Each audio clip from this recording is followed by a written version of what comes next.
Bueno, y le estaba hablando de eso.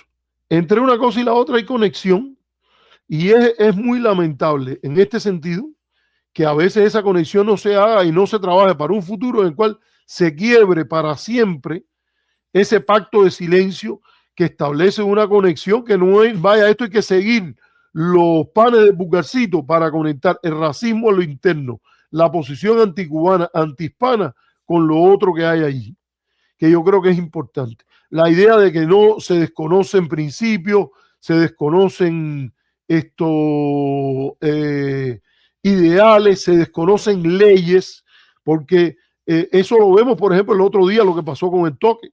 Y si hizo en el programa este que no dejaron subir, o que subió el mundo, pero lo bajaron enseguida porque no dejaron ni un minuto de discutir nada. Lo que estaban discutiendo era como si la ley importara cero, si es correcto ir para librarse de Maduro y para librarse del gobierno de Cuba a invadir esos países. No, chicos, en principio, una discusión de eso tiene que partir por alguien que dice que están educando a la población, a los cubanos, en temas de derechos humanos, tiene que empezar por educarlo en lo que dice el derecho internacional. ¿Y qué dice? Que todo ese uso de la fuerza es ilegal. Ilegal ante la Carta de las Naciones Unidas, ilegal ante el artículo 2, ilegal ante el artículo 51, que es solo el uso de la defensa en defensa propia cuando no es aprobado por el Consejo de Seguridad de la ONU, cuando no se está en presencia de un, de un genocidio. Y no hay. Te molesta el gobierno cubano, no puedes salir del gobierno cubano como quieres tú. A partir de una derrota del gobierno cubano total, de removerlo y acabar con la FARC y acabar con la policía y acabar con todo. Si no es con una intervención, no lo puedes remover. Tienes que aprender a vivir con la ley, aunque no te guste, porque eso es lo más elemental que hay que hacer aquí. El poder no hace la razón. Así de sencillo. Pero entonces le meten esa matraca y hay gente que entonces empieza a coger como un menú, y eso es lo que yo creo que pasó en el caso de yo decía, empezó a coger una cosita aquí y otra cosita acá, que son importantes, no son cositas, son cosas grandes, pero a esto hay que remeterle en paquete, ¿me entiendes? Para marcar una diferencia, marcar un punto donde se establezca lo que está bien de lo que está mal, y hay que empezar a hacer no un eco, sino una voz propia en términos liberal, demócratas, etcétera.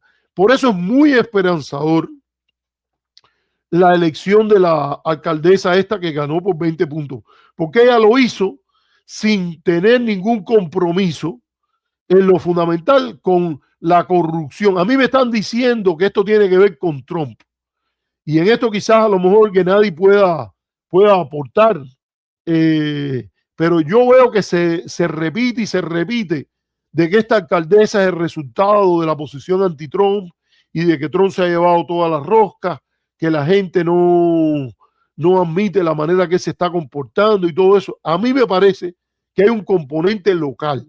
El principio de las elecciones locales, lo local importa. Yo creo que hay que ponerlo sobre la mesa aquí. Y hay una situación en el Congreso de los tres congresistas republicanos, pero también una política local dominada por un atajo de corruptos y un atajo de demagogos. Fue muy interesante, por ejemplo, en la entrevista con Ramos, que Joe García dice que es esta señora, que es americana y que no es cubana, es la primera que viene y le va a decir que Miami no va a cooperar con las políticas de hostilidad y de perfilación racial contra los hispanos, y que el alcalde anterior cubano no tuvo el valor de hacer una cosa así. ¿Y por qué? Porque estaba calentando el asiento y estaban metidos el nivel de corrupción y de políticos corruptos, y esta señora sale de comisionada y tiene una proyección distinta y la gente lo reconoce porque está cansada no solo de Trump, sino también de ese atajo, esa gavilla de políticos locales corruptos, que yo creo que es algo muy importante a plantear aquí. Y yo creo que hay esperanza, pero tiene que ser un partido demócrata que opere a partir de los valores liberal demócratas, por lo menos, incluyendo los valores socialdemócratas que cada día también ganan peso del partido, y no andarse de puntillita para que aparecer esto en alineamiento con este tipo de políticos y con ese tipo de políticas como la de Trump. Entonces, en el caso de Jorge Ramos, que sabemos de las paticas que cojea, esto es muy importante, por ejemplo, la historia que él tiene. Deja ver, yo creo que yo la tengo por aquí. La historia que tiene Jorge Ramos. Espérense, porque parece que se me estaba descargando la computadora y llevo mucho tiempo hablando. Esto les voy a poner. Mira esto, qué interesante. Mira lo que dice Gennady aquí, que Gennady, si tú quieres subir esto, te mando porque yo sé que esto de los temas locales, yo cada vez que te veo hablar de eso, lo veo que tú lo tienes muy sólido. Gennady nos dice que los demócratas salieron a votar. O sea, yo creo que en parte la gente se mueve y vota porque ve una opción que no tiene que ver con el pacto con la corruptela, de la cual también ha habido políticos demócratas hablando a media voz, llegando a pactos fáusticos, etcétera. Y muy interesante también que tú digas el voto trompista fuera de Hialeah, porque también vi que a pesar de todo lo que estaba pasando, oye, un área como Hialeah llena de cubanos salieron a votar todavía por Trump. Después de todo lo que está pasando, de la manera que han tratado, detuvieron una mujer en Tampa que dejaron al cubano con la hija, y hablando de mandar a la gente para el Alcatraz de los Caimanes, y hablando de los latinos con esas posturas verdaderamente lamentables. Ahora voy a recordar algo aquí, porque es que fíjense, búsquense ustedes. Yo creo que yo lo tengo por aquí. Déjame ver si yo lo logro ahora encontrar. Aquí está. Déjame ver si. Espérate. Aquí mismo. Voy a compartir la entrevista que le hace esto que habla Jorge Ramos sobre la entrevista con Fidel y qué cosa fue lo que a él le dio. Vamos a ponerlo, porque esto es el ambiente y porque hay razón en llamar eso un enclave macartista. Mira lo que pasa. Vamos a suponer que tú me estás diciendo algo que es cierto, pero a mí no me conviene, y lo primero que usan los populistas es te descalifican. Diego no sirve para nada. Okay. O sea, entonces, cuando tú no sirves para nada, lo que tú digas no sirve para nada. La primera clase de eso la tuve con Fidel Castro. Una vez había la primera cumbre iberoamericana en Guadalajara, los tenían a todos en el Camino Real de Guadalajara, que son como unas cabañitas. Y entonces, en cada cabañita había un líder. En una de ellas estaba Fidel Castro, y yo quería agarrar a Fidel Castro, ¿no? Porque nunca me iba a dar una entrevista. Entonces salió Fidel Castro, se iba a otro lugar, me le acerqué con el micrófono rodando, y lo primero, soy chaparrito, mido 1.60 y algo, o ni eso. Ya no me acuerdo. Sí, y entonces lo primero que siento es la mano de Fidel Castro sobre mi hombro derecho. Veo unas uñas larguísimas que no se las había cortado. Imagínate, yo estoy en medio con el dictador y estoy viendo sus uñas. Es la mente que te está haciendo trucos, ¿no? Pero y lo otro que estaba pensando es, yo no puedo salir en una foto en Miami con un brazo de Fidel Castro sobre mí porque me matan.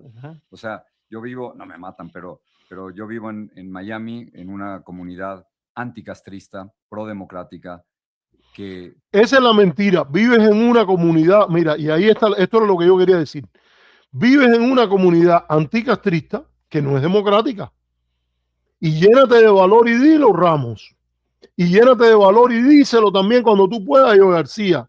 Ustedes son anticastristas, o sea, no estoy me refiriendo a Joe García ni a Ramos en particular, pero ustedes viven en el pacto fáustico de que ser anticastrista es ser demócrata, y no lo es. Se puede ser profundamente anticastrista y profundamente autoritario y dictatorial. No tienes razón, si eres demócrata, en aceptar de que te abran fuego, de que te invaliden de participar políticamente, de que no puedas ser un buen profesor, de que la gente, sabiendo que te monten un tinglado como los que han montado los diferentes grupos estos de Otaola, el converso, porque es la realidad que él es un converso, el renegado convertido al anticastrismo macartista de Eliezer Ávila, el Gutiérrez Licea, toda esa gente montan ahí un ambiente que es antidemocrático. Te da la gana de plantearte contra el bloqueo y no hay por qué andarte persiguiendo la casa donde estás viviendo en Texas y echándote para adelante y varias de ese tipo de cosas. Es mentira que hay un ambiente demócrata, es mentira que hay un ambiente democrático, para no confundir esto con partido. ¿Y qué diablo es esto de que, oye, imagínate, le estoy haciendo una entrevista a Fidel Castro y me matan, si me pone la mano encima me matan? Y yo decía, tiene que llegar ahí y decir, no, fui y hablé con Díaz-Canel y le dije que tenía que liberar a los presos. Bueno, le dijiste que tenía que liberar a los presos y también le dijiste, posiblemente con tu gesto, que la solución es dialogar. Y por ser dialoguero y por ser dialogante, lo que hay que hacer es premiarte. La posición de intransigencia ciega no tiene nada que ver con la democracia. Y es bueno que se diga así. Y es bueno también que se discuta como lo hizo Obama de una manera excepcional, el tema de la salud, la educación, las cosas que en Cuba estuvieron bien y que las sanciones han hecho más difícil de mantener.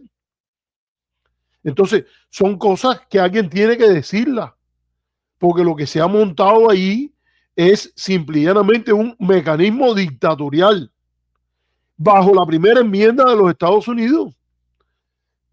Sacando libros de biblioteca, eso no se ven bien en las conductas en general. Andar hablando de la gente como han hecho de otras personas que tienen posiciones diferentes sin permitirle hablar. Académicos que tratan el tema de Cuba publican libros y le han pedido presentarlo en FIU y lo que han hecho es, cuando se los han permitido, ha sido montando un espectáculo de linchamiento mediático, y a otros ni siquiera le dan el chance. Esa es la verdad. Entonces, todo ese aparato hay que desmontarlo. Para promover la democracia en Cuba no hay que parar, pero hay que empezar por hacer una ciudad en la colina, una Chinese City on the Hill, una ciudad brillante en la colina, donde se dice que los valores democráticos son los que predominan. Y eso yo creo que es central para tener esta mínima discusión. Y es un problema que yo creo que esto hay y que hay que romper con ese pacto fáustico. Entonces, yo quería, y además la discusión sobre lo que es derechos humanos es sencilla.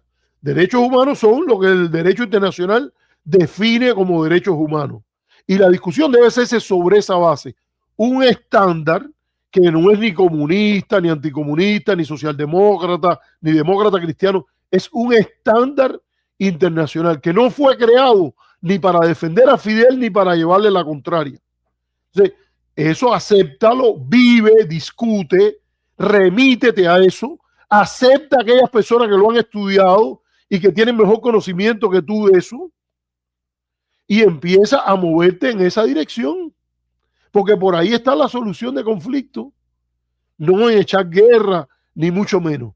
Entonces, yo creo que esto es importantísimo traerlo a colación, porque abre la posibilidad de verdaderas soluciones. Y yo quería terminar con una conversación sobre el tema de la discusión sobre lo de Venezuela. Y yo creo que se está haciendo todo lo posible y Marco Rubio está jugando el papel fundamental en esto. Y a mí no me cabe ninguna duda que detrás de la opción por la fuerza en Venezuela, la opción que es ilegal ante el derecho internacional, el abordaje de barcos que hay razones que pueden ser esbozadas del derecho internacional. El skipper había estado violando algunas regulaciones que habían sido planteadas originalmente en el Consejo de Seguridad. Y ahora ya están por el tercer barco. Ahora, vamos a ver aquí que estamos entendiendo cómo por barcos que le han impuesto una acción de guerra a Venezuela y una acción y que además ya están hablando en Miami que la quieren extender a Cuba, gente que no tiene la dignidad de Claudio Fermín, cuando hablando de Venezuela dice, yo he sido opositor todo el tiempo, pero yo no puedo estar de acuerdo con nada de esto. Y hay que escuchar, por ejemplo, a la mayoría de la población venezolana, que en todo lo que se explica de encuestas y todo eso, dicen un grupo importantísimo, a veces mayoritario, que no respaldan el gobierno vigente, pero que no ven la idea de una invasión militar como la solución, ni siquiera la idea de un golpe armado contra ese gobierno. Y entonces han tratado y lo siguen insistiendo en meter a la administración Trump en un rumbo de guerra. Toda esta historia de MAGA, la paz y el aislacionismo, esto es reviviendo la doctrina Monroe, que es una doctrina irrespetuosa ante la soberanía de los países de América Latina.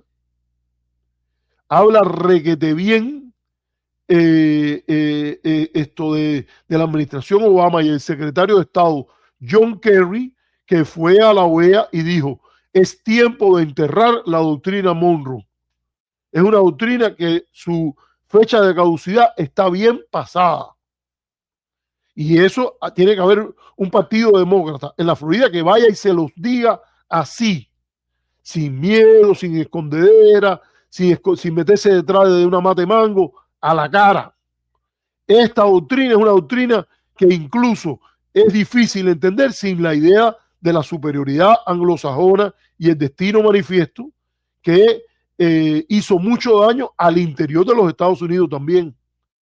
Tierras arrebatadas, por ejemplo, a mexicanos americanos en Texas, que se suponía que se convertían automáticamente en ciudadanos norteamericanos en virtud del Tratado Guadalupe Hidalgo. No hay nada del cual estar orgulloso de esa diplomacia cañonera, ni de doctrina Monroe, ni mucho menos. Así de sencillo. Si usted quiere tener una discusión racional, productiva, apropiada.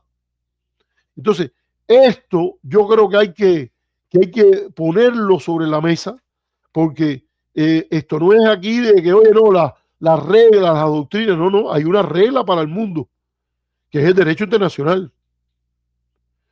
Cuando alguien te dice, no, pero hay que revivir un mundo de reglas, yo no estoy de acuerdo, pero yo lo que no estoy de acuerdo con las reglas que los liberales han ido imponiendo, ¿no? Tú puedes no estar de acuerdo con las reglas que los liberales han ido imponiendo, pero en la medida en que las reglas que los liberales han impuesto o han promovido son las reglas del derecho internacional, tiene la legitimidad que no tiene ningún tipo de acto de fuerza imperial por parte de lo que tú estás haciendo. ¿Y dónde está toda esa historia de que no hay bloqueo, ni mucho menos? Si están hablando de volver a usar la mala inclusión de la lista de países terroristas, hoy estaba viendo un programa de ese de Buena Fuente, se llama, de esta señora de Marián de la Fuente, en la que estaba Zúñiga, uno que tuvo un debate con Jorge de Armas, que Jorge de Armas, cuando era partidario de quitar el bloqueo, lo batió completo. Y estaba este señor Cartaya, que es otro antisemita, no antisemita, macartista total, y que es experto en falsificar lo que la gente dice para usar Radio Martí para meter contra contra las personas que discrepan de la política de Estados Unidos hacia Cuba.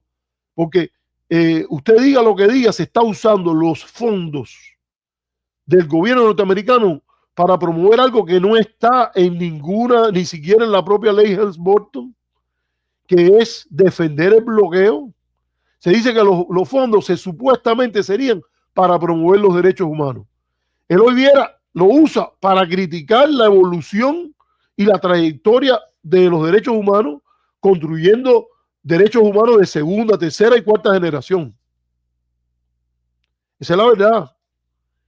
Pero en el caso de Radio Martí, la usa, por ejemplo, Mario Pentón para burlarse de la pobreza de los cubanos cuando se fueron a un hotel, un grupo de cubanos, a buscar que le dieran el dinero que un desalmado español se puso a decir de que le iban a repartir dinero. Y Radio Martí riéndose de eso. Un empleado de Radio Martí riéndose de eso, para no mencionar otras cosas que han pasado. Antisemitismo contra George Soros, promovido de Radio Martí, etcétera. Y aquí es bueno decirlo para que nadie se equivoque, y es que aquí se está impulsando a los Estados Unidos una guerra, y se está impulsando a los Estados Unidos a una acción armada que solo va a levantar el antiamericanismo en América Latina y en el resto del mundo. Y las consecuencias de esto le van a caer sobre la administración y sobre los que han sido cómplices de una acción de este tipo, la propia María Elvira, el señor Díaz Balar, Marco Rubio, etcétera.